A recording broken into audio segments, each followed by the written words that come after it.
You know, we all think we know what it means to honor our parents. It feels like a pretty universal value, right? But what if I told you there's a way of looking at it that's way deeper, way more complex than you might imagine? So let me just ask you, straight up, what does that actually look like for you? Is it just about taking care of them when they're older? Is it about making them proud? Or could there be something more to it? Well, according to one ancient text, it's not a single thing at all. Filial piety is actually a journey. Think of it like climbing a ladder. There are different rungs, different stages, and each one builds on the last. Okay, so let's get into it. Here's the path we're going to walk today. We've got 4 levels: small piety, medium piety, great piety, and then, yeah, you're seeing that right, super piety. So let's start at the bottom, the foundation. This is the one that's probably the most familiar to all of us. It's called small piety, or 小小顺.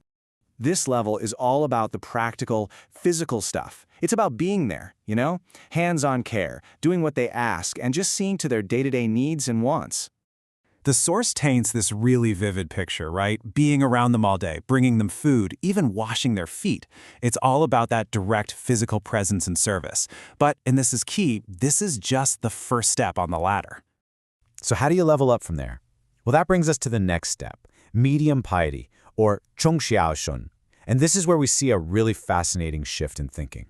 With medium piety, the idea is that the best way to care for your parents is to first take care of yourself. It's about getting your own life in order, your job, your finances, your problems, so that you don't become a source of worry for them. And this, right here, is the pivot. It's so cool. You go from focusing entirely on them and their needs to focusing on you and your own responsibilities. But you're doing it for them. Becoming independent becomes this incredible act of love and care. All right, now we're climbing even higher. We've reached great piety, or 大孝顺.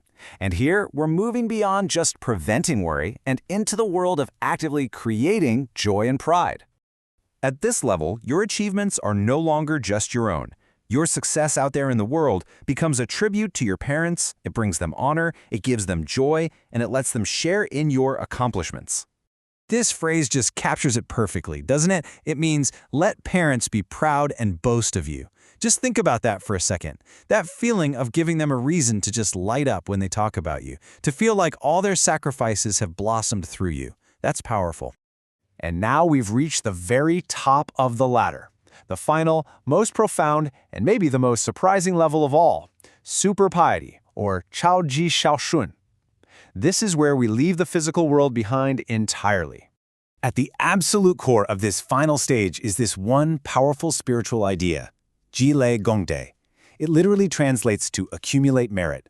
Think of it like building up good karma or spiritual credit through the way you live your life. So get this, the idea is that you live a virtuous, good life, and in doing so, you build up this store of spiritual merit. And the ultimate, highest act of filial piety is to then transfer that merit to your parents.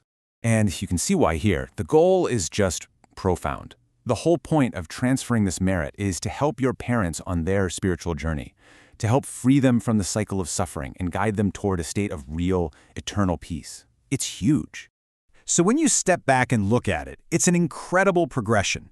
We started with something so tangible, washing their feet, and we ended with something so transcendent, helping to liberate their very soul. It's a complete journey of what it means to truly care for someone. And that kind of leaves us with one last question, doesn't it? In our modern, crazy, fast-paced world, what can we take from this ancient map? Which of these levels, presence, independence, pride, or even spiritual aid, which of those acts of love really resonates the most today? Definitely something to think about.